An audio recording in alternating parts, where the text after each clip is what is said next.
1년 동안 했던 그 요한복음 강해인데, 자, 오늘은 총정리 한번 해보겠습니다. 이제 이 총정리를 할 때에 저희가 이제 뭐를 그릴 거냐면 고공표라는 거를 그릴 거거든요. 고공표. 요한복음에서는 그 핵심 성경 구절이 요한복음 20장 31절이다. 요한복음 20장 31절 말씀, 이제 열쇠가 되겠습니다. 요한복음을 그 복음으로 풀어갈 때는 이 범위, 오직 이것을 기록함은 너희로 예수께서 그리스도, 하나님의 그 아들, 예수께서 그리스도시고 예수께서 하나님의 그 아들이심을 믿게 하려 하며 또 너희로 믿고 그의 이름 안에서 생명, 영원한 생명을 이야기하죠. 생명을 얻게 하려 함이니라. 여기 요한복음 20장 31절입니다. 그래서 이제 이 요한복음 20장 31절은 요한복음을 우리가 공부하는 내내 이것 때문에 요한복음을 썼기 때문에 지금 요 성경 구절을 항상 기억을 하면서 이 지금 범위 안에서 요한복음을 풀어가도록 그렇게 노력을 했습니다. 요거는 제가 20여 년 전에 그 복음을 깨닫기 전에 제가 요한복음 성경을 이렇게 책별로 그리고 성경 전체를 이렇게 고공표로 만드는데 이제 요한복음 고공표를 이런 식으로 만들었었어요. 그래서 요번에 다시 이제 요한복음 고공표를 그 복음으로 풀어가면서 다시 만들다가 보니까 고공표는 이게 문제가 없는데 뭐가 문제였었느냐 하면 그때는 이렇게 해놓고 제가 뭘 몰랐냐 하면 예수께서 하나님의 아들이라고 하는 이 말이 무슨 의미인지 몰랐던 거예요. 그러니까 지금 이 요한복음을 우리가 풀어가면서 예수께서 하나님의 그 아들이시다? 지금 이게 무슨 이야기인지를 알아야 사실은 요한복음이 메이크 센스가 되는 거거든요. 그리고 예수께서 그리스도이시다. 이것도 마찬가지인데 제가 그전에는 그냥 사전적인 의미만 알았단 말이죠. 사전적으로 그리스도가 어떤 의미를 가지고 있다. 기름 부음을 받은 자라는 뜻이다. 그런데 기름 부음을 받은 자는 제사장과 선지자와 왕이 기름 부음을 받은 자인데 그리스도는 제사장 그리고 왕 그리고 선지자로서 한 사람이 그 기능을 다 하기 위해서 기름 부음을 받은 자다. 뭐 이제 그 정도로만 이거를 이해를 한 거예요. 그러니까 제가 이 그리스도의 온전한 뜻을 알지 못한 상태에서 요한복음 고공표를 이렇게 그려놓기는 했는데 제대로 그려놓고 풀어가지 못한 거예요. 그 복음으로. 그러니까 복음 따로, 그 복음 따로, 또 성경 따로 그렇게 놀았던 거죠. 그런데 이제 이거를 다 그리고 나면 이런 그림이 다시 그려지긴 합니다. 그래서 그 복음으로 이제 요한복음을 우리가 풀어가면서 거의 비슷한 그림인데 이제 요한복음 전체를 우리가 그 복음의 관점에서 다시 한번 정리하도록 그렇게 하겠습니다. 요한복음의 키는 그 복음에 있다. 근데 그 복음은 예수께서 그리스도시다. 예수께서 하나님의 그 아들이시다. 이게 깨달아져야 되고 이게 믿어져야 되는데 그런데 지금 뭐 거의 대부분의 교회 생활을 하는 사람들에게 예수가 그리스도시다라는 이 말이 무슨 말이냐. 그리고 또 예수께서 하나님의 그 아들이시라고 하는데 예수께서 하나님의 그 아들이시다라고 하는 이 말의 뜻이 무슨 의미냐라고 물어보면 사실 거의 대부분이 이게 무슨 뜻인지 모르고 그냥 교회 생활을 하는 거예요.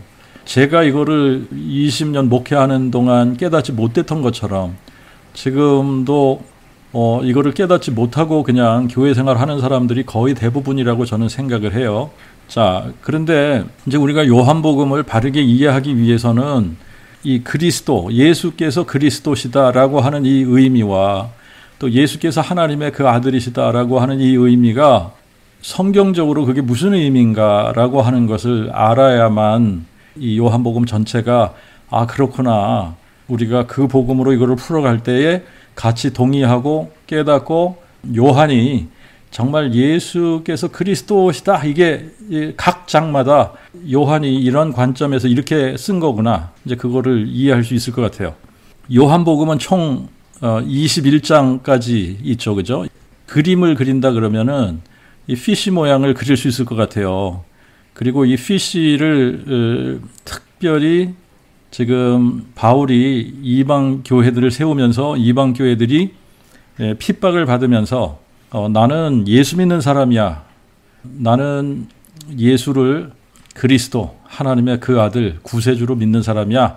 라고 할 때 이거를 이렇게 피쉬 모양을 그렸단 말입니다. 이렇게 피쉬 모양을 그려서 표시를 했어요. 피쉬를 헬라 말로 익수스라고 하는데 요거를 하나씩 이렇게 본다면 요게 어떤 의미가 있냐면 이에수스, 예수, 크리스토스, 그리스도, 때우, 하나님의 휘오스, 아들, 소테르, 구세주라는 거예요. 예수 그리스도, 하나님의 아들, 구세주. 이런 의미가 있어요. 그러니까 처음에 1세기부터 4세기 초까지 교회에서 나 예수 믿어? 나 예수 믿는 사람이야. 나 기독교인이야. 라고 할 때에 지금 이런 피쉬 모양을 심볼로 썼다라고 하는 겁니다. 4세기 초까지는 십자가라고 하는 것을 교회의 심볼로 쓴 적이 없어요. 이거는 1세기부터 4세기까지 교회의 심볼이 아니었고 크리스천들의 심볼이 아니었다. 그런데 4세기부터 십자가가 교회의 심볼로 들어오기 시작을 한 겁니다. 자, 그러니까 우리는 예수 그리스도 하나님의 아들 구세주. 자, 이게 피쉬 문양으로 기독교의 심볼로 쓰여졌다라고 하는 거예요. 요한복음도 그런 심볼, 이 심볼을 가지고 각 장마다 어떻게 예수께서 그리스도시고 하나님의 아들이신지 이제 그 부분을 기록을 하고 증거한 책인데 그 관점에서 다시 한번 복습을 하도록 하겠습니다. 자, 1장을 여러분들이 보시면 1장에서 이미 요한은 하나님의 아들 혹은 그리스도가 무슨 의미인지를 설명을 하고 있습니다. 그런데 1장에서 설명하는 방법이 뭐냐면 태초에 말씀이 계셨다는 거예요. 태초에 말씀이 계셨는데 이 말씀이라고 하는 헬라어가 로고스예요. 로고스. 이제 이 로고스는 우리가 말씀이라고 번역을 해도 되지만 마인드라는 의미도 있다 그랬잖아요. 그죠? 그런데 요한복음을 통해서 요한복음을 그 복음으로 풀어가면서 여기서 질문을 해봐야지 되는 게 있는데 사도 요한이 요한복음서를 기록을 할 때에 삼위일체라는 개념이 있었나라고 하는 겁니다. 이 삼위일체라고 하는 개념이 요한에게는 없었다라고 하는 거예요. 이거는 삼위일체라는 말은 이 사도들은 들어본 적도 없고 이런 개념을 가지고 있지도 않았어요. 자, 그러니까 1장에서 요한이 증거하려고 하는 그 부분이 뭐냐면 태초에 로고스가 있었다라고 하는 겁니다. 태초에 생각이 있었고 그리고 이 생각 속에서 이제 말씀이 나오는 거죠. 그죠? 생각이 없는데 어떤 말씀이 나올 수가 없지 않습니까? 그죠? 생각이 있었고 말씀이 있었다. 그런데 이 생각은 사실은 이 생각이라는 것은 무엇을 담고 있는 거냐면 지혜를 담고 있는 거예요. 그 존재가 어떤 생각을 하고 있냐라고 하는 것은 그 존재 자체가 가지고 있는 어떤 지혜를 이야기하고 있는 겁니다. 지혜. 그래서 요한이 지금 이야기하고 싶은 것은 태초에 어떤 그 지혜가 있었고 생각이 있었고 그런데 그 지혜, 그 생각에서 뭐가 나오는 거냐면 말씀이 나오는 겁니다. 말씀이 나오는데 지혜, 생각, 말씀 이거를 통틀어서 로고스라고 그렇게 표현을 한 거예요. 헬라말로 로고스. 그런데 이 로고스가 태초에 계셨는데 로고스가 곧 하나님이시다. 자, 이제 하나님이라는 표현을 제가 이렇게 동그라미를 하고 이렇게 이게 데이터인데 테오스의 맨 첫 글자인데 이렇게 표현을 하겠습니다. 요한은 1장에서 태초에 말씀이 계셨는데 그 말씀이 생각이고 지혜다. 그런데 그 말씀이 곧 하나님이시다. 로고스가 곧 하나님이시라는 거예요. 로고스가 곧 하나님이시라는 거예요. 그런데 이 로고스가 하나님이 육신이 되셨다는 겁니다. 육신이 되셨다. 자, 이제 로고스가 육신이 되셨다. 그 말은 하나님이 사람이 되셨다는 얘기예요. 하나님이 사람이 되셨다. 자, 그런데 하나님이 사람 되신 이 분을 보니까 이분이 누구냐? 하나님의 독생자라는 거예요. 자, 이 하나님의 독생자라는 말은 하나님의 아들이라는 얘기죠. 하나님의 그 아들이라는 얘기입니다. 하나님의 그 아들. 하나님이 사람이 되셨는데 그 사람 되신 그분을 보니까 이분이 하나님의 독생자다 라고 선포하고 있는 거예요. 자, 그러면 우리는 하나님 그러면 우리는 그 복음을 깨닫기 전에 먼저 교회 생활하면서 들은 게 뭐냐면 삼위일체를 들었습니다. 삼위일체를 계속 들어왔기 때문에 하나님 그러면은 성부, 성자, 성령 뭐 이런 식으로 생각을 하는 거예요. 그런데 지금 이 시대에 그 요한과 요한의 동료들과 다른 사도들과 지금 이 시대에 살고 있던 이 모든 사람들 4세기까지 살던 사람들은 들어보지 못한 개념이 뭐냐? 삼위일체라는 개념이에요. 그러면 자, 이 유대인들의 개념 속의 하나님, 그 유대인들의 개념 속의 하나님은 구약 성경의 하나님이죠. 그죠? 구약 성경의 하나님이란 말이에요. 구약 성경에서 하나님은 몇 분이냐?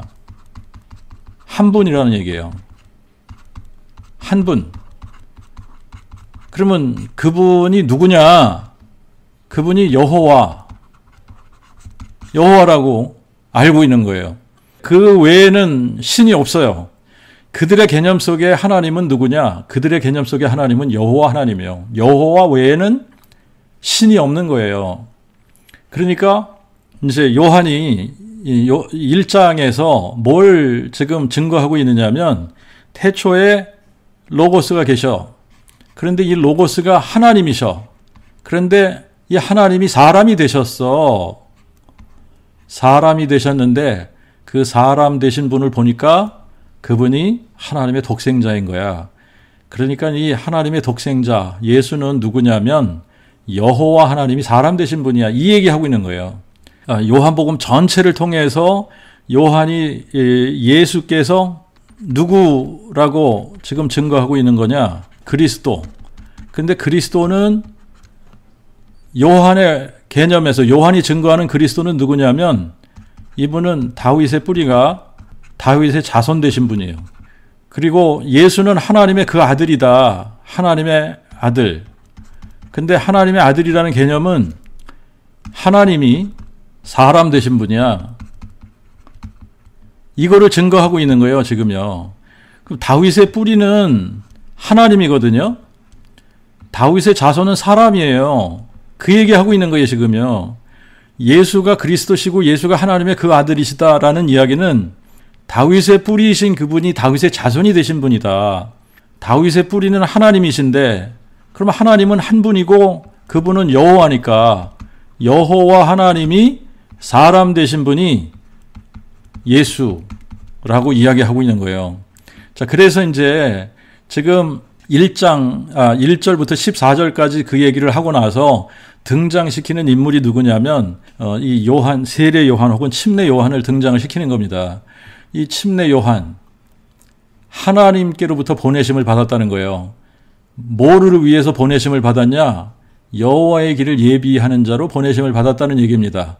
그래서 유대인들이 요한에게 찾아와서 내가 누구냐 우리에게 말해라. 그러니까 요한이 나는 선지자 이사야에 기록한 바, 선지자 이사야가 여호와께서 오시기 전에 여호와의 길을 예비하는 광야에서 외치는 자의 소리, 광야에서 외치는 자의 소리가 있어 가로되 너희는 여호와의 길을 예비하라. 여호와의 길을 예비하기 위해서 광야에서 외치는 자의 소리가 바로 나야. 그리고 요한이 자기 자신을 소개했단 말입니다. 그러니까 지금 정확하게 이 부분이 뭐하고 일치하죠? 이 부분이 일치하는 게 뭐냐면 요한이 여호와의 길을 예비하기 위해서 왔다는 거예요. 그러면 요한의 뒤에 오시는 분이 여호와이시라야만 되는 겁니다. 그러면 여호와의 길을 예비한다라고 하는 그 말의 뜻이 무슨 얘기냐면 여호와께서 사람 되신다는 이야기예요. 그러니까 여호와께서 사람이 되시겠다고 구약 성경에서 예언을 했는데 지금 여호와께서 사람이 되시면 이분이 바로 여호와께서 사람 되신 분이야라고 포인팅 해주는 사람이 필요했는데 그게 침례 요한이다라고 하는 겁니다. 그래서 침례 요한이 등장을 해서 예수님이 이렇게 나타나시니까 보라 세상 죄를 지고 가는 하나님의 어린 양이로다. 그리고 또 뭐라고 증거하죠? 보라 내가 보았으므로 그가 하나님의 아들이심을 증거하였노라. 요한, 세례 요한, 침례 요한이 뭘 증거했냐? 예수님을 보고 이분이 하나님의 아들이야. 이분이 세상 죄를 지고 가는 하나님의 어린 양이야. 이분이 그리스도야. 그런데 하나님의 아들이나 그리스도나 같은 의미로 쓴 거예요. 그래서 자기가 사람 되어 오시는 여호와 하나님의 길을 예비하기 위해서 등장한 사람이다. 그러니까 내 뒤에 오시는 분이 바로 여호와 하나님이 사람 되신 분이야. 이분이 하나님의 아들이신 거야. 하나님의 아들이라는 뜻이 여호와께서 사람 되신 분. 정확하게 그 복음이죠. 그죠? 그리고 이제 제자들이 흥분하면서 얘기했던 게 뭐냐면 우리가 메시아를 만났다. 메시아를 만났다 이거거든요. 물론 자기들이 메시아를 만났다라고 해놓고 또 이제 메시아가 이제 무슨 뜻인지 지금까지는 이게 잘 제자들의 그 생각 속에도 정리가 안 된 상태입니다만 어쨌든 요한복음 1장에서 제자들을 통해서도 우리가 메시아를 만났는데 그가 나사렛 예수시다. 이제 그거를 증거했던 겁니다. 자, 그렇게 1장에서는 이제 그 복음, 예수께서 그리스도시고 하나님의 아들이시다. 이거를 증거한 거고요. 자, 2장에 가서는 요한이 2장에서는 갈릴리 가나 혼인잔치에서 예수님이 물이 포도주 되게 하는 기적을 일으키시고 이거를 기록해요. 자, 그러니까 여기서도 지금 요한이 이렇게 증거하고 싶었던 게 뭐냐면 예수님께서 하시는 일을 봐봐.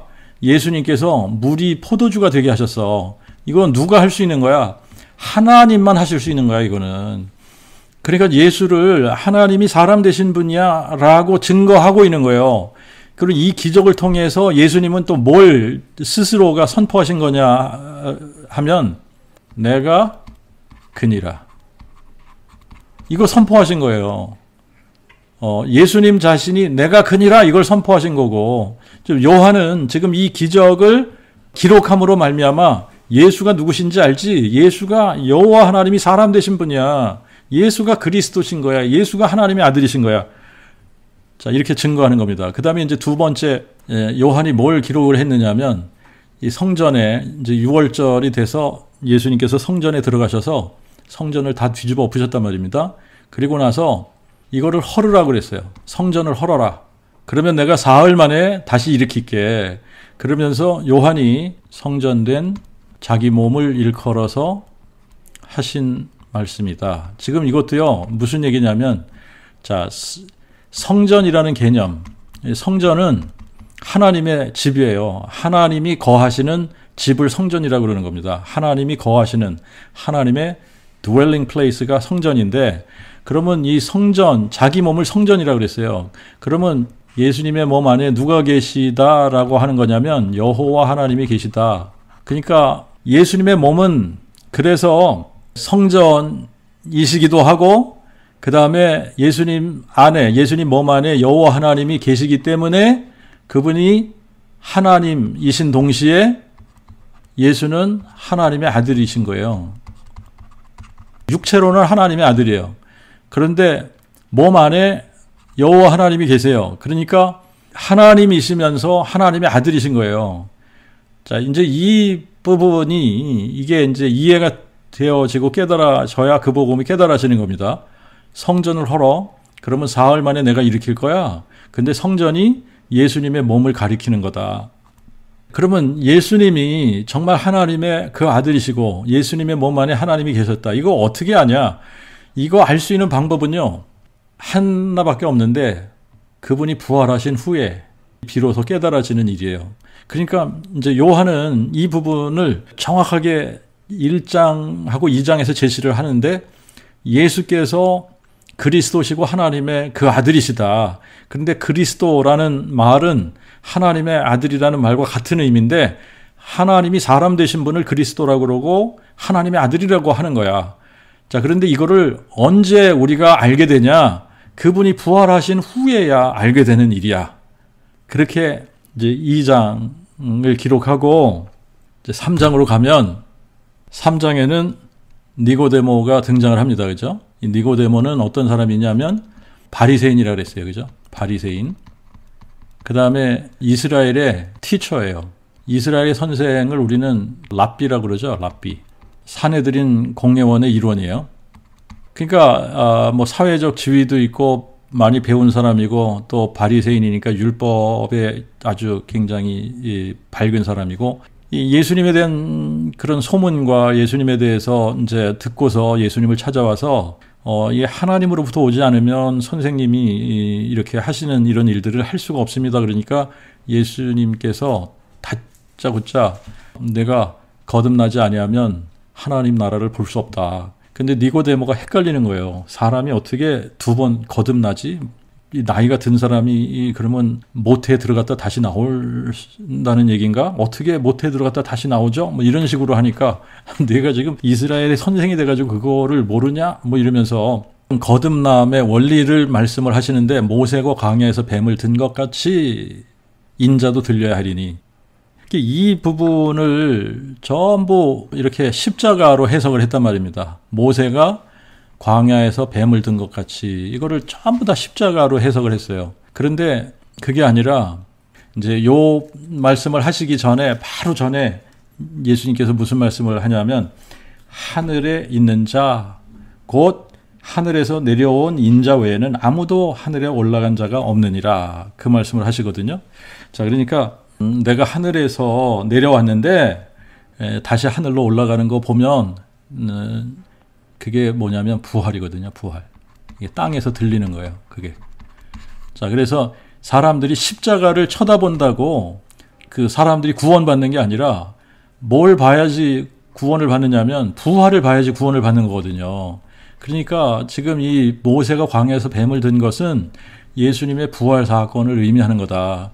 그래서 이 부활 사건을 통해서 예수님이 누구라고 하는 것이 증명이 되는 거냐면 예수께서 그리스도 하나님의 아들이심이 증명이 되는 거거든요. 그래서 이 부활 사건을 우리가 봐야만 광야에서 모세가 광야에서 뱀을 든 것을 사람들이 봤을 때 그 불뱀에 물려가지고 죽어가던 사람들이 다 나았거든요. 그것처럼 부활하신 예수님을 쳐다보면 부활하신 예수님을 만나면 그 부활하신 예수님을 마음에 믿기만 하면 구원받는다는 이야기를 하는 겁니다. 거듭난다는 이야기를 하는 거예요. 그게 거듭나는 방법이야.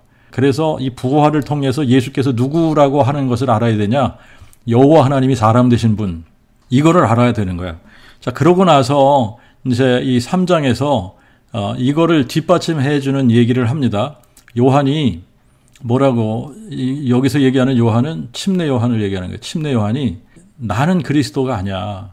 나는 그리스도가 아니라 그의 앞에 보내심을 받은 자야.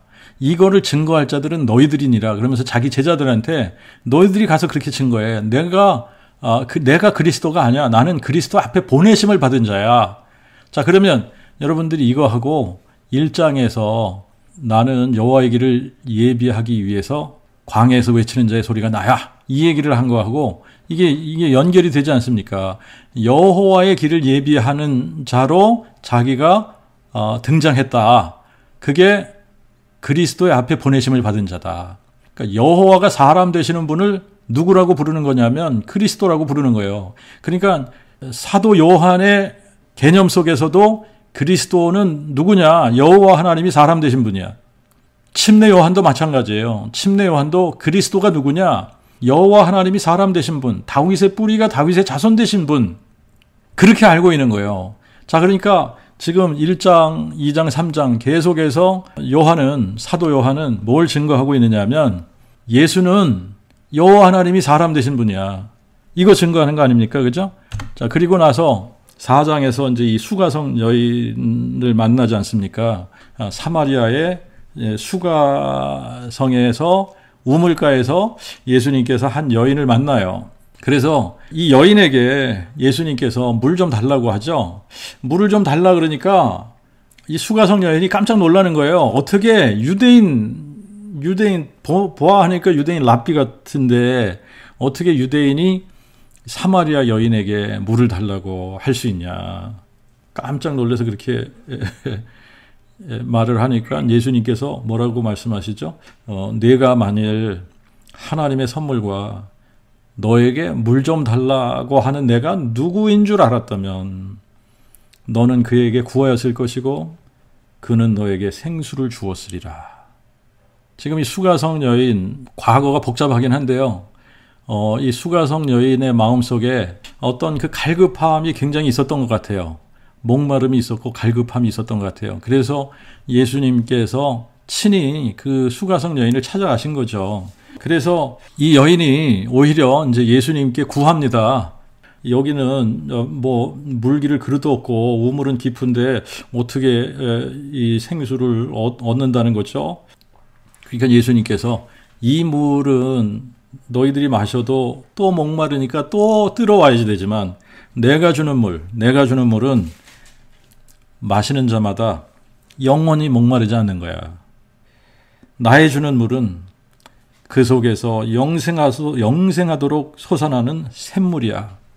그러니까 이 여인이 저한테도 목마르지 않도록, 그래서 또 여기 와서 이 물을 기르지 않도록 저한테도 그 물을 좀 주십시오. 그러니까 예수님께서 내 남편을 좀 데리고 와 그러거든요. 그랬더니 남편이 없다고 그래요. 그러니까 너한테 남편 5이 있었는데 지금 있는 남자는 내 남편이 아니니까 내 말이 맞는 거야 라고 얘기를 하셨어요. 자, 그러니까 이 여인이 이때부터 영적인 자기가 갈급했었던 그 부분을 질문하는 것 같아요. 갑자기 이제 말을 돌립니다. 보니까는 선생님이 선지자인 것 같아요. 그러면서 이제 이 질문을 해요. 우리 조상들은 이 산, 그리심산이죠. 이 산에서 예배했는데 유대인들은 꼭 예루살렘에서 예배해야지 된다 그러더라. 그러니까 이제 어떤 게 맞냐라고 얘기를 하는 거죠. 그죠? 그러니까 예수님께서 하신 말씀이 이 산에서도 말고 예루살렘에서도 말고 하나님께 예배할 때가 오는데 너희들은 모르는 것을 예배하는 거지만 우리는 아는 것을 예배하는 거야. 왜냐하면 구원이 유대인에게서부터 나는 거거든. 자, 그러면서 때가 오는데 지금이 때야. 아버지께 예배하는 자들은 신령과 진리로, 영과 진리로 예배를 하는 거야. 하나님은 영이시기 때문에 아버지를 예배하는 자는 이렇게 영과 진리로 예배를 해야지 되는 거야. 그리고 하나님은 이렇게 자기를 예배하는 자들을 찾고 계신다. 그러니까 이 여자가 들은 건 있어요. 그죠? 그래서 뭐라고 얘기하냐면 메시아, 곧 그리스도라고 하는 그런 분이 오시면 모든 것을 우리에게 말씀해 주신다고 그랬다. 그럴 때 예수님께서 내가 그니라. 내가 그리스도야. 내가 여호와 하나님이야. 그런데 사람이 돼서 너희들에게 온 거야. 이 얘기를 하시는 거예요. 자, 그래서 이제 이 수가성 여인에게는 뭐 이렇게 뒤로 돌려서 말씀을 하시거나 그런 게 아니라 내가 그리스도야 라고 정확하게 말씀을 하시잖아요. 그죠? 내가 그리스도니라. 근데 그리스도가 하나님이 사람 되신 분, 여호와 하나님이 사람 되신 분, 다윗의 뿌리가 다윗의 자손 되신 분이라는 이야기예요. 그죠? 자, 그렇게 이제 4장에서도 예수께서 그리스도시다. 이거를 이렇게 정확하게 증거를 했습니다. 그리고 나서 갈릴리 가나로 가서 두 번째 기적을 행하시는데 신하의 아들이 아프다고 고쳐달라고 찾아왔는데 그냥 원격으로 치료를 해주신단 말입니다. 원격으로 치료를 해주세요. 그래서 이제 이런 것들을 통해서 지금 4장에서도 예수께서 그냥 누군가 아픈데 멀리 진료, 왕진을 가시는 것도 아니고 그냥 그 자리에서 내 아들이 나았느니라, 살았느니라. 그러니까는 그 시간에 그 신하의 아들이 살았단 말이죠. 이제 이런 것들을 통해서 예수께서 누구시냐? 하나님이 사람 되신 그리스도시고 하나님의 아들이시다. 그리고 이제 5장에 가서는 이제 38년 된 병자를 안식일에 고치십니다. 자, 요 사건, 38년 된 병자, 요 사건을 통해서 시비가 또 붙었어요. 하필이면 안식일에 병자들을 치료를 해주시는지, 이제 이게 분명히 이렇게 안식일에 뭐 병자들을 낫게 하거나 이런 거를 통해서 유대인들이 예수님을 죽이려고 하고 뭐 이러는 거 다 아세요. 그러시면서도 안식일에 이제 이렇게 병자들을 고치신단 말입니다. 이 사람들의 생각이 중요하다는 게 이게 이래서 중요한 거예요. 우리가 지금 예수님이 행하시는 일들이나 가르치심을 보면은 물이 포도주가 되게 한다. 그리고 또 원격으로 병들어서 다 죽게 된 아이를 살린다. 그리고 38년 동안 제대로 걷지 못하던 이런 사람을 내 자리를 들고 걸어라 그러니까 그냥 걷는단 말이에요. 그런데 요게 안식일에 이 일을 행하셨다 그래가지고 지금 시비가 붙었어요. 그래서 사람들이 당신이 지금 안식일을 범한다. 안식일을 범하는 거 보니까 당신은 하나님께로부터 온 자가 아니라 사람들이 예수님을 뭐라고 어큐즈하기 시작을 하죠? 귀신 들렸다 하는 거예요. 이게 참 알다가도 모를 일이에요. 그죠? 안식일을 범하는 거 보니까 당신은 하나님께로부터 온 자가 아니다. 그런데 이 안식일에 대해서 예수님께서 뭐라고 말씀을 하시냐면 아버지께서 일하시니 나도 일한다. 아버지께서 일하신다는 거예요. 아버지께서 이제까지 일하시니 나도 일한다. 그런데 이 말씀은 다시 말하면 뭐라고 지금 말씀하시는 거냐면 내가 안식일의 주인이야. 이 말씀을 하시는 거예요. 공관복음에서는 예수님께서 내가 안식일의 주인이야 라고 정확하게 말씀을 하셨어요. 안식일에 대해서 자꾸 시비를 걸으니까 내가 안식일의 주인이야. 자, 내가 안식일의 주인이다 라는 이야기는 뭐냐면 예수님이 창조주 하나님이시라는 얘기예요. 그죠? 예수님이 창조주 하나님이시라는 얘기예요. 1장 3절에 벌써 이미 예수님을 창조주, 그가 없이는 아무것도 만들어진 것이 없다. 그래서 예수님께서 모든 만물을 창조하신 분이야라고 1장 3절에 벌써 이미 말씀을 하고 있는데 내가 안식일의 주인이야. 내가 창조주야. 그러면 창조주가 누구냐? 여호와 하나님이라는 거 하잖아요. 그리스도라는 거예요. 여호와 하나님이 사람 되신 분. 내가 안식일의 주인이야. 아버지께서 이제도 일하니까 나도 일하는 거야. 내가 안식일의 주인이야. 자, 그러고 나서 이제 이거를 뒷받침하기 위해서 무슨 이야기를 5장에서 하냐면 아버지가 죽은 자를 살리시는 것처럼 아들에게도 아들도 자기가 원하는 자들을 살리신다. 죽은 자 가운데서 살리는. 그러니까 지금 지금 아버지가 죽은 자를 살리시는 것 같이 아들도 죽은 자를 살리신다. 이게 무슨 얘기냐면 유대인들이 믿었던 하나님. 자, 유대인들이 믿었던 하나님은 어떤 하나님이냐? 아브라함의 하나님이거든요. 근데 아브라함이 믿은 하나님은 어떤 하나님이냐? 죽은 자를 살리는 하나님을 믿은 거예요. 죽은 자를 살리는 하나님. 자, 그러니까 죽은 자를 살리시는 하나님 여호와 하나님인데 예수님이 아버지께서 죽은 자 살리시는 것 같이 나도 죽은 자를 살리는 거야. 그 얘기는 무슨 얘기냐면 내가 여호와 하나님이 사람이 돼서 하나님의 아들이 된 거야. 내가 죽은 자를 살리는 하나님이 나야. 이 얘기를 하시는 거거든요. 그리고 이제 너희가 성경에서 영생을 얻는 줄 생각하고 성경을 열심히 상고하는데 이 성경이 곧 내게 대하여 증거하는 거다. 이렇게 말씀하시거든요. 이 성경 내게 대하여 증거한다? 이게 무슨 얘기예요? 지금 여기서 얘기하는 성경은 구약 성경이란 말입니다. 근데 이 구약 성경에는 전부 여호와 하나님에 관한 거거든요. 여호와 하나님에 관한 건데 그러면 지금 예수님께서 이 말씀을 하실 때는 신약 성경이 존재하지도 않았을 때 얘기란 말입니다. 물론 신약 성경은 다 예수님에 대한 이야기예요. 그런데 여기서 지금 이 구약 성경이 내게 대하여 증거하는 거야 라고 말씀하신 것은 본인이 여호와 하나님이라고 얘기하고 있는 거예요. 구약 성경이 다 여호와에 대한 거 아닙니까? 여호와 외에는 다른 이가 없다 이거 아니에요.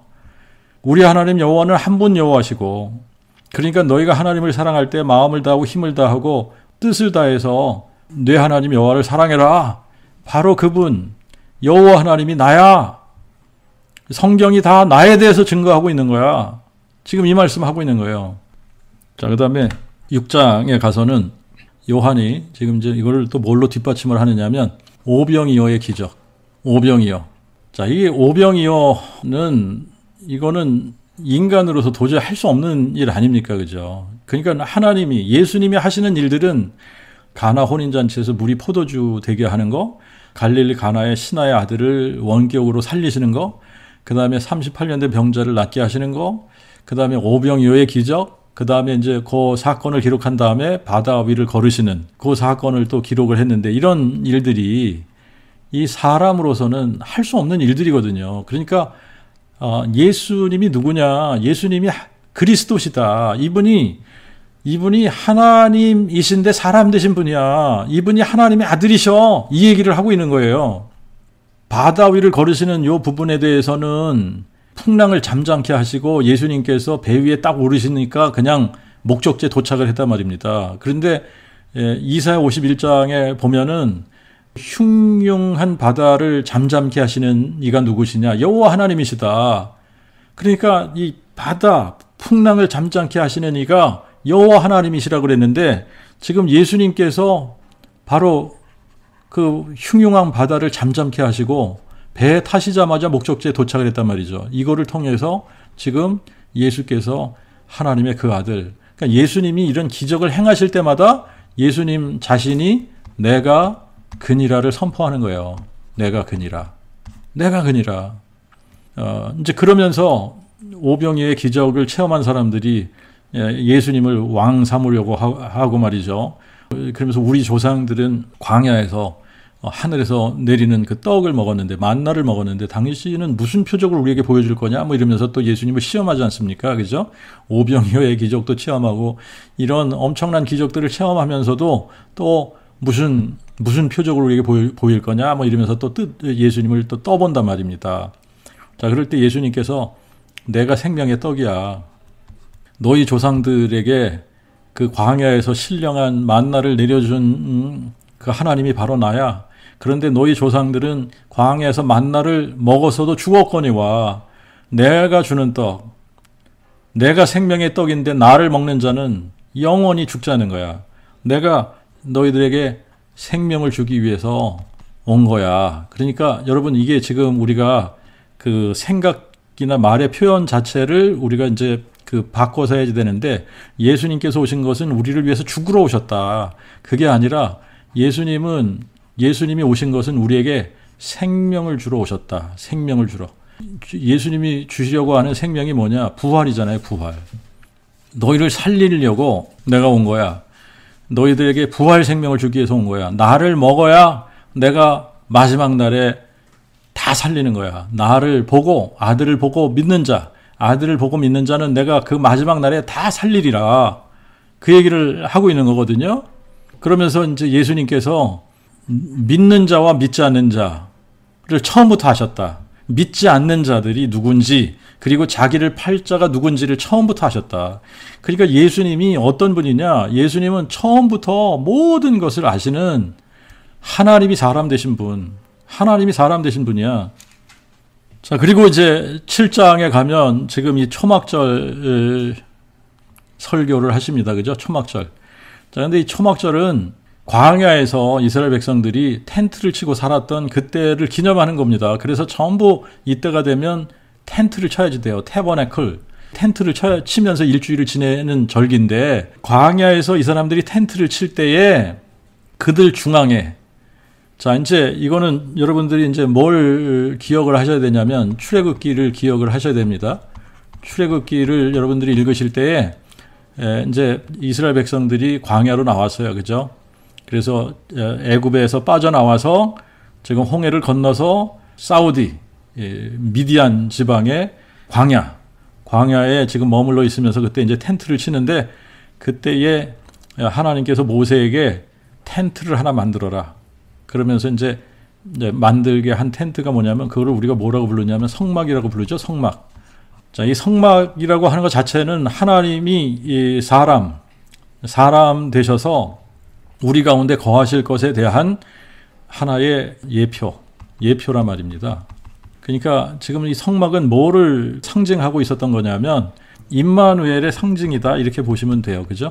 임마누엘이 우리와 함께 하시는 하나님이에요. 우리와 함께 하시는 하나님. 우리하고 함께 하시기 위해서 그분이 친히 사람이 돼서 우리 가운데 장막을 치시는 이제 그거에 대한 예표입니다. 그거에 대한 예표예요. 그런데 이 초막절에 예루살렘에 올라가시니까 사람들이 이렇게 나뉘었어요. 분위기가.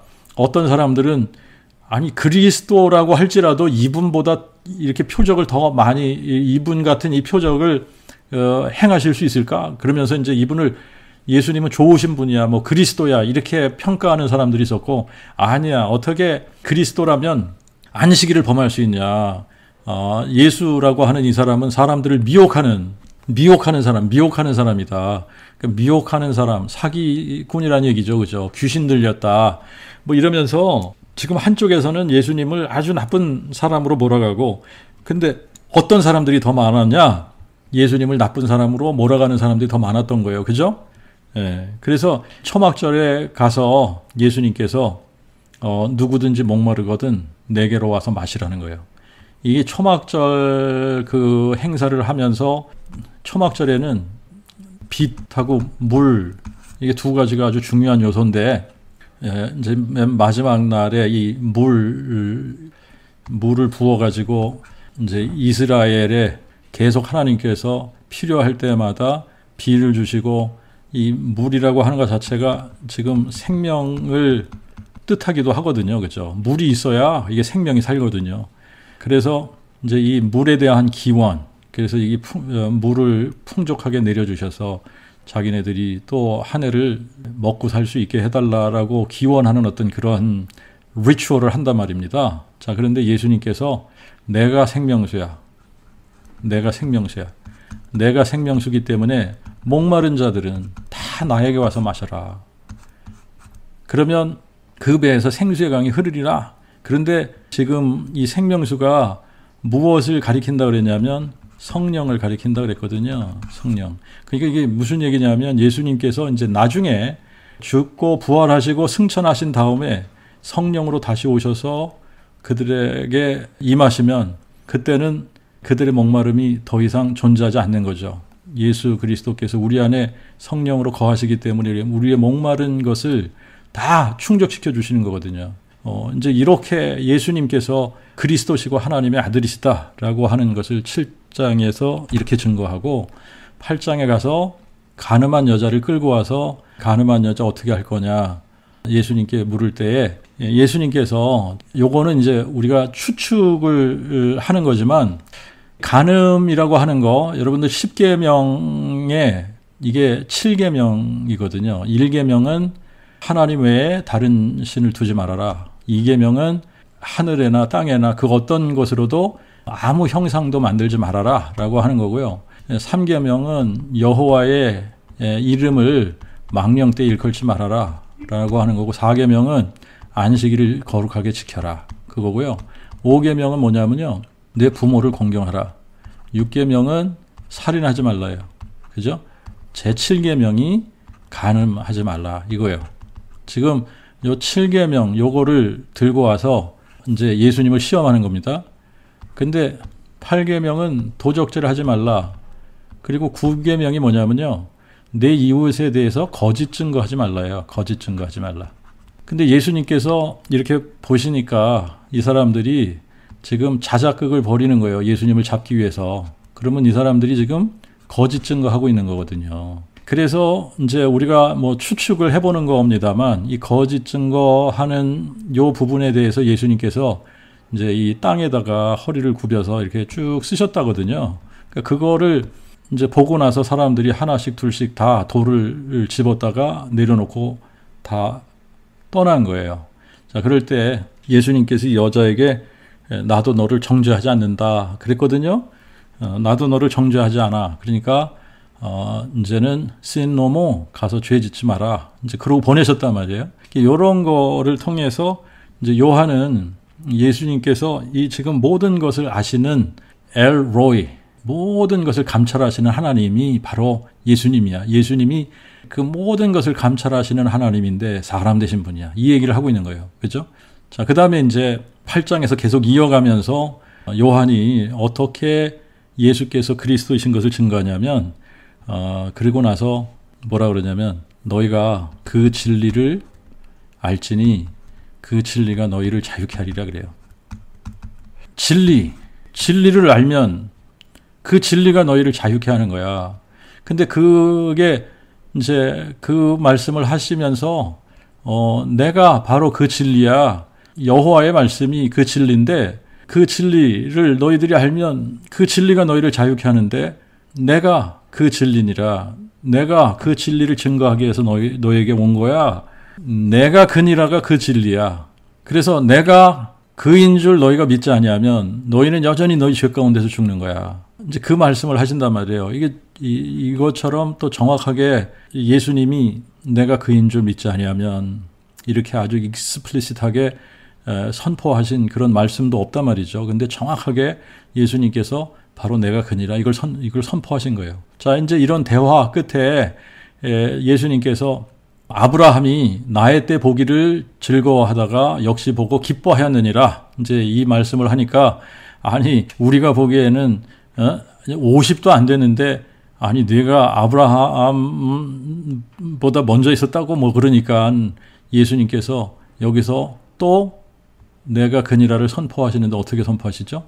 아브라함이 나기 전에 I am. 아브라함이 나기 전에 나니라. 아브라함이 나기 전에 내가 니라. 이게 여호와라는 뜻이거든요. I am who I am. 이게 여호와라는 뜻이거든요. 자, 그러니까 이 아브라함이 나기 전에 I am이니라. 이거를 지금 예수님께서는 이제 어떤 의미로 하신 거냐면, 자, 아브라함이 나를 모리아산에서 보고 기뻐한 거야. 이 얘기하고 있는 거예요. 자, 그러니까 정확하게 지금 예수님께서 여호와 하나님이 사람 되신 분이야라고 하는 거를 여기서 이제 증거하고 있는 겁니다. 자, 그리고 이제 9장에서는 날 때부터 소경된 자, 요 날 때부터 소경된 자를 치료하시는데 여러분들이 이사야 35장을 가서 보시면 이사야 35장에 여호와 하나님께서 오시면 제가 가서 잠깐 그 부분을 읽어드릴게요. 이사야 35장 4절에 뭐라 그러냐면 너희 하나님이 보라 너희 하나님이 오사 보수하시며 보복하여 주실 것이요 그가 오사 너희를 구원하시리라. 자, 너희 하나님이 누구냐면 여호와 하나님이시죠. 여호와 하나님이 너희에게 오셔서 보복해 주시고 너희들을 구원해 줄 거야. 그때에 소경의 눈이 밝을 것이요 여호와 하나님이 오시면 이런 일을 행하실 거야. 이거를 예언한 겁니다. 소경의 눈이 밝을 것이래잖아요. 귀머거리에 귀가 열릴 것이요 그때에 저는 자는 사슴같이 뛸 것이고 벙어리의 혀는 노래하리니.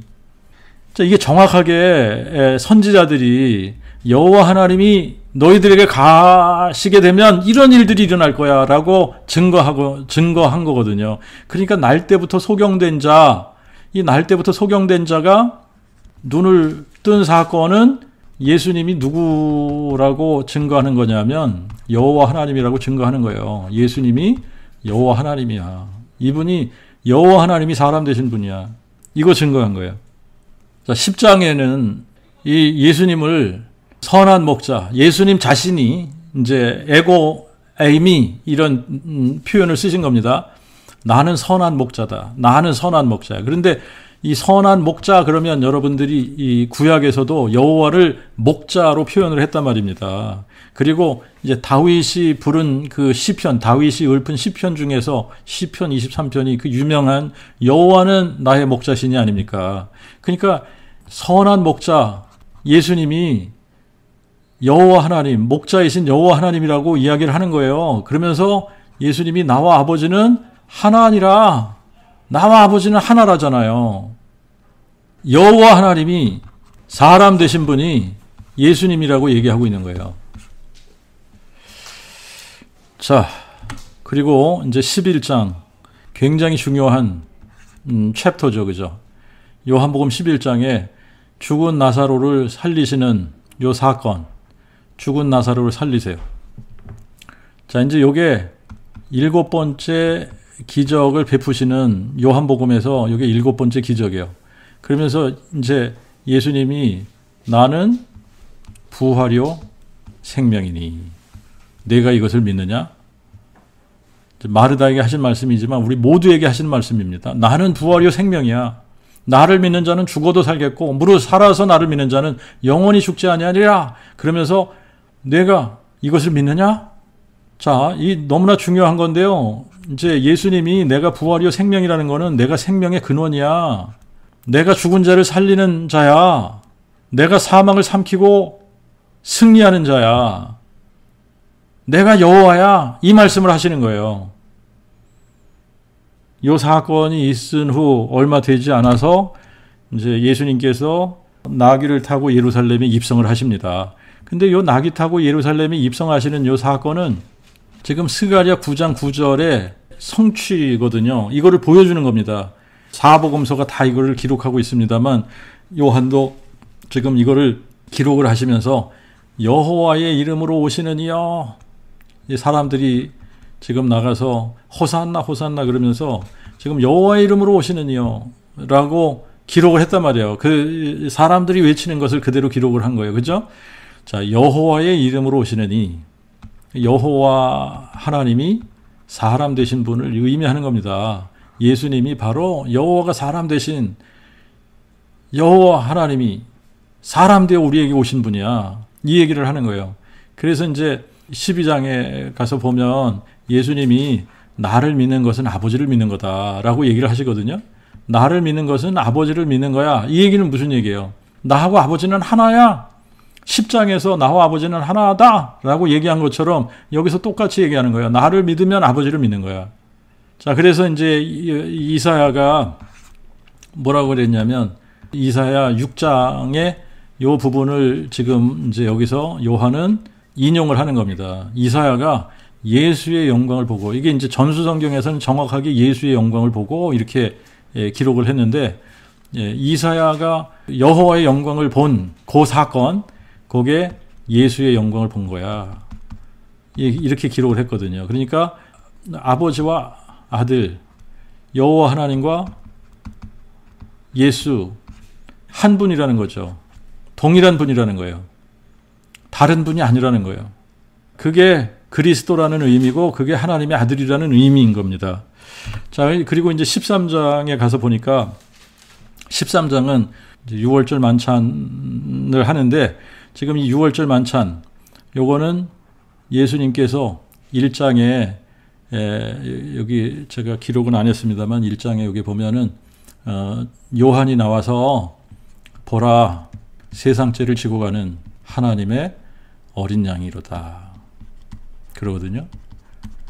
자, 지금 이제 이 6월절 어린 양으로 오셔서 지금 성경을 이루시기 위해서 지금 6월절 만찬을 하시는 거예요. 6월절 만찬. 자, 이제 이 6월절 만찬을 하시면서 제자들의 발을 씻겨 주셨죠. 그죠? 가룟 유다가 나가기 전에 너희 중 하나가 나를 팔리라 그랬죠. 자, 너희 중 하나가 나를 팔리라. 그러니까 전부 내니까 나는 아니죠 뭐 그런단 말입니다. 자, 이제 그러다가 이제 떡 조각을 하나 찍어서 유다에게 주니까 사탄이 그에게 들어가서 이제 예수님께서 내가 이제 해야 할 일을 빨리 해 그러니까는 나갔단 말이에요. 자, 이제 그러고 나서 베드로가 장담을 합니다. 다른 사람들 다 부인해도 나는 주를 부인하지 않겠다. 주와 함께 죽을 준비가 돼 있다. 뭐 이렇게 다 장담을 하니까 예수님께서 오늘 닭이 울기 전에 내가 3번 나를 부인하게 될 거야. 그러면서 이제 이렇게 이런 것들을 미리 말해주는 이유가 내가 그인 줄 믿게 하려 함이라 그러셨거든요. 자, 그러니까 예수님께서 이렇게 얘기를 해 주셔도 이거를 지금 깨닫지 못한다는 거 아세요? 그리고 이제 이게 다 지나가고 예수님이 부활하시고 나야 그제서야 비로소 그렇구나 이러고 알게 된다는 거 아세요? 자, 그런데 내가 그인 줄 믿게 하기 위해서 이런 거를 너희들에게 미리 말해주는 거다라고 이야기를 하시는 겁니다. 자, 그리고 이제 14장, 요 13장부터 요 이제 19장까지는 하루 사이에 일어나는 일들입니다. 이게 하루 사이에. 자, 14장 보시면 예수님께서 나는 그 길이요, 그 진리요, 그 생명이라 그렇게 말씀을 하세요. 내가 곧 그 길이고 내가 곧 그 진리고 내가 곧 그 생명이니라.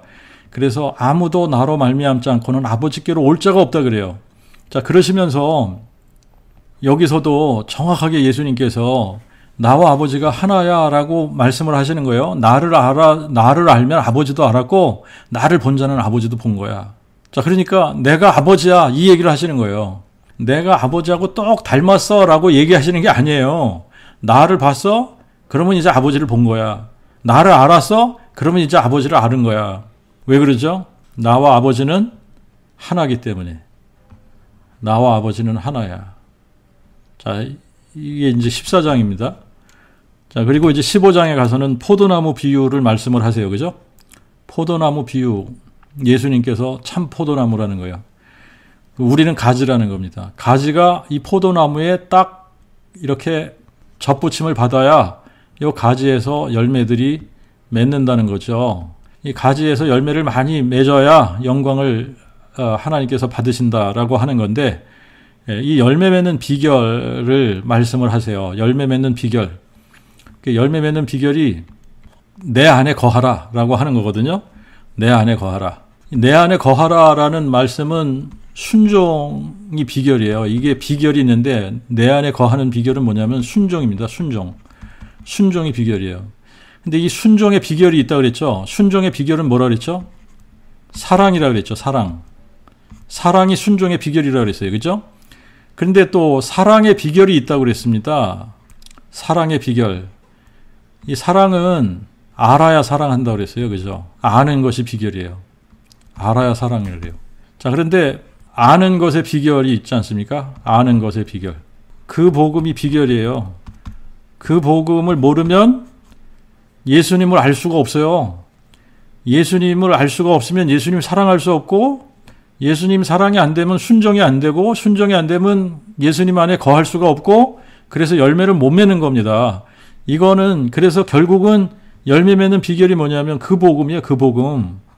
예수님이 누구신 줄을 아는 것이 비결입니다.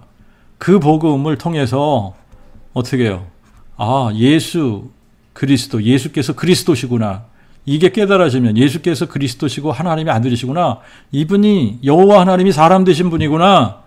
이걸 알아야 사랑하게 되고, 사랑하면 순종하게 되고, 순종하면 예수님 안에 거하게 되고, 그러면 열매가 어떻게 되는 거예요? 저절로 맺힌다는 거죠. 그죠? 자, 이 비결이 지금 15장에 있고 16장에서는 보혜사가 오시면 성령이 오실 거야. 이제 이게 성령이 오신다는 이 표현도 이런 표현이에요. 내가 가면 다시 성령으로 너희들에게 올 거야. 이 말씀을 하시는 거예요. 그래서 보혜사가 오시면 세상에 대해서 책망을 하시는데 세 가지 책망을 하신다고 그랬습니다. 죄에 대해서, 의에 대해서, 심판에 대해서 책망을 하신다. 죄에 대해서 책망을 하시는 거는 너희가 나를 믿지 않음이요. 여기서 믿지 않는 거, 이분이 부활이요 생명이라는 거 믿지 않는다는 건데, 이 부활이요 생명이라는 걸 믿지 않으면 예수님이 여호와 하나님이 사람 되신 분이라는 거를 믿지 않는다는 얘기를 하고 있는 겁니다. 이거를 책망하신다는 거예요. 이게 죄라는 거죠. 그래서 이제 이 요한일서 4장에 가서 보면 예수 그리스도가 육체로 오신 것을 부인하는 영마다 다 적그리스도 영이다라고 한 거거든요. 그래서 우리가 믿어야지 되는 것, 이 부활을 통해서 예수가 여호와 하나님이 사람 되신 분이구나, 이거 믿어야 되는 거예요. 자, 그 다음에 이제 의에 대해서는 내가 아버지께로 가민이라. 이게 부활이잖아요. 부활. 그죠? 이 부활을 통해서 하나님의 의가 드러나는 거예요. 하나님의 의가 드러나는 거예요. 그래서 이 부활을 안 믿으면 이게 책망을 받는 거예요. 의에 대해서 또 책망을 받는 거예요. 자, 그 다음에 이제 심판에 대해서 책망을 하시는데, 이 심판에 대해서 책망하시는 거는 뭘 얘기하시는 거냐면, 이 세상 주관자가 심판을 받았습니다. 심판, 마귀가 심판받았다는 얘기거든요. 마귀가 뭘로 심판받냐? 부활로 심판하는 거예요. 자, 그래서 우리가 그 복음 선포할 때 성령께서 우리를 통해서 그 복음을 선포하시면서 예수께서 죽은 자 가운데서 부활하셔서 이분이 다윗의 뿌리가 다윗의 자손 되신 그리스도시다. 이분이 하나님의 아들이시다. 이거를 선포할 때 성령은 우리를 통해서 이 세상의 죄에 대해서, 의에 대해서, 심판에 대해서 책망하시는 거다. 이제 그 말씀하시고 나서 굉장히 중요한 표현을 하셨습니다. 너희가 지금은 이제 조금 있으면 너희들에게는 슬픔이고 너희들은 고통인데 세상은 기뻐할 거야. 그런데 그 고통이 기쁨으로 바뀌게 될 거야. 이게 뭐예요? 예수님이 조금 있으면 십자가에 고난받고 죽으시게 되는데 이게 오래 못 가. 조금 있으면 3일 만에 내가 부활하게 되는 거야. 그러면 너희들의 슬픔이 기쁨으로 변하게 돼서 이 기쁨이 이 슬픔을 삼켜버려서 더 이상 슬픔을 생각지도 않게 될 거야. 이 말씀을 하시는 겁니다. 16장에서 그렇게 증거하시고 이제 17장에서는 예수님께서 제자들을 위해서 기도를 하시는데 이제 이 중요한 표현이 영생이 무엇인지를 말씀을 하셨어요. 영생이 뭐냐? 이 영생은 유일하신 참 하나님은 이거는 다시 말하면 한 분이신 하나님을 알아야 된다는 얘기죠. 유일하신 참 하나님과 아버지께서 보내신 자 예수 그리스도를 아는 것이 영생이야. 자, 이게 지금 사람들에게 깨달아지지 않는 부분인데 하나님은 한 분밖에 안 계세요. 유일하세요. 한 분이에요. 하나님은. 그분이 누구냐? 여호와세요. 여호와. 근데 여호와께서 보내신 자가 누구냐? 자, 이걸 이런 식으로 생각을 하셔야 됩니다. 자, 우리 새록 자매님이 이제 조금 있으면 아기를 낳게 됩니다. 그죠? 아기가 태어났어요. 그러면 이 아기에게는 분명하게 지금 이제 우리 자매님이 아기를 낳게 되면 엄마가 새록 자매인 거예요. 그죠? 엄마 분명히 있어요. 그죠? 엄마는 분명히 있어. 그런데 만약에 아빠가 이 세상에 인간 아버지가 없다. 엄마만 있다. 근데 인간 아버지가 없다. 그러면 인간 아버지가 없는데 그러면 아버지가 없이 그러면 이 아기가 태어난 거냐? 이 질문을 해봐야 되는 거예요. 아버지가 없는 거냐? 아기가 태어났는데 엄마는 있는데 분명해요. 엄마가 있는 거는 아기를 낳았으니까. 아버지는 안 보이는 거예요. 인간 아버지는 없어. 그렇다고 해서 아기의 아버지가 아예 없는 거냐? 이 질문을 해봐야 되는 거거든요. 성경은 아버지가 계시다라고 얘기하고 있는 거예요. 아버지가 누구냐? 하나님이다. 왜 그러냐면 성령에 의해서 성령이 하나님이시잖아요. 그죠? 하나님은 영이신데 거룩한 영이니까 성령인 거예요. 근데 성령에 의해서 잉태됐다는 거예요. 그러니까 성령에 의해서 잉태됐기 때문에 이 아기의 아버지는 하나님이 아버지신 거예요. 그래서 이 아기를 아버지께서 보내신 자라고 표현을 하는 거예요. 아버지께서 보내신 자. 자, 그런데 이 아기는 지금 이게 사람으로 태어난 거니까 사람이니까 사람은 육체를 가지고 있는 거 아닙니까? 근데 육체 안에 영이 있다고 그랬잖아요. 근데 이 육체 안에 아기 예수 육체 안에 하나님의 영이 거하시는 거예요. 성령이. 자, 그러면 이제 우리가 이렇게 질문을 해봐야 되는 거예요. 나를 나되게 하는 것이 나의 육체냐 내 안에 있는 영이냐 이거죠. 나를 나되게 하는 것은 나의 육체가 나를 나되게 하는 것이 아니라 나의 속사람, 나의 영이 나를 나되게 하는 거다라고 하는 거예요. 자, 이제 그런 의미에서 지금 유일하신 참 하나님, 여호와 하나님이에요. 한 분이에요. 그런데 이 여호와 하나님에 의해서 아기가 태어났어요. 그게 예수입니다. 예수. 그래서 아버지께서 보내신 자 예수 그리스도라고 표현을 하는 거예요. 그런데 그 안에 아버지의 영, 하나님의 영, 성령, 여호와의 영이 거하신단 말이에요. 그래서 그분을 나 예수는 다윗의 뿌리요 자손이라고 얘기를 하는 거예요. 뿌리, 영으로 뿌리시죠. 육체로 자손이죠. 그래서 뿌리요 자손이라고 얘기를 하는 겁니다. 자, 그래서 이제 이 부분이 사실은 가장 중요한 거고요. 성경 전체에 있어서 이거가 보이기 시작을 하면 성경이 새롭게 보이는 거고 그 복음이 깨달아지는 거고 그래요. 그래서 이제 이 영생이라는 것이 유일하신 참 하나님과 아버지께서 보내신 자 예수 그리스도를 아는 것이 영생이다. 그래서 이제 예수님이 아버지의 이름을 증거했다라고 하는 게 바로 이런 의미다라고 하는 겁니다. 자, 그 다음에 이제 18장에서는 예수님께서 자기 자신을 내어주시는 겟세마네 동산에서 자기 자신을 내어주시는 그런 사건이죠. 그죠? 이게 뭐 이제 인간적인 표현으로는 예수님이 체포됐다. 뭐 이렇게 표현을 하는데 예수님이 체포되신 게 아니라 그냥 자기 자신을 내어주신 거예요. 근데 여기서 이제 사건이 생기는 게 말고의 귀를 베드로가 칼로 탁 쳐가지고 귀가 탁 잘려 나가지는데 요거를 다시 그대로 붙여주셨단 말이죠. 이것도 기적 중에 기적이에요. 이거를 사람들은 뭐 기적이라고 생각을 하지 않는데 이 기적 엄청난 기적입니다. 말고의 귀 이거를 붙여주시는 거. 지금 의학으로도 쉽지 않은 수술 같은데 그런 거를 예수님께서 행하신 거죠. 마지막 순간까지도. 그 다음에 이제 베드로가 부인할 것을 예언하셨는데 정확하게 닭 울기 전에 베드로가 3번을 부인합니다. 그죠? 그 다음에 예수님께서 빌라도 앞에 서서 네가 말하는 것처럼 내가 왕이다 라고 선포하세요. 왕이세요. 예수님은 왕이세요. 그리고 예수님은 내가 진리에 대하여 증거하러 왔다. 그렇게 말씀을 하시는데 이 진리, 예수님께서 선포하신 진리가 뭐냐? 내가 그니라. 이거 선포하신 거예요. 내가 그니라. 이거 선포하신 겁니다. 자, 그러니까 지금까지 1장에서부터 18장에 이르기까지 예수님께서 계속 선포하신 것이 내가 그니라, 내가 그니라, 내가 그니라. 요한은 여러 가지 각도에서 예수님께서 여호와 하나님이 사람 되신 분이야. 이분이 그리스도야. 이분이 하나님의 아들이야. 계속 증거했던 거죠. 자, 그리고 이제 19장에서 드디어 예수님이 6월절 어린 양 잡는 그 시간에 십자가에 달려 죽으십니다. 그죠? 그리고 모리아산, 아브라함이 이삭을 바쳤던 바로 그 모리아산 그 자리에 여호와 이레로 보이신 거예요.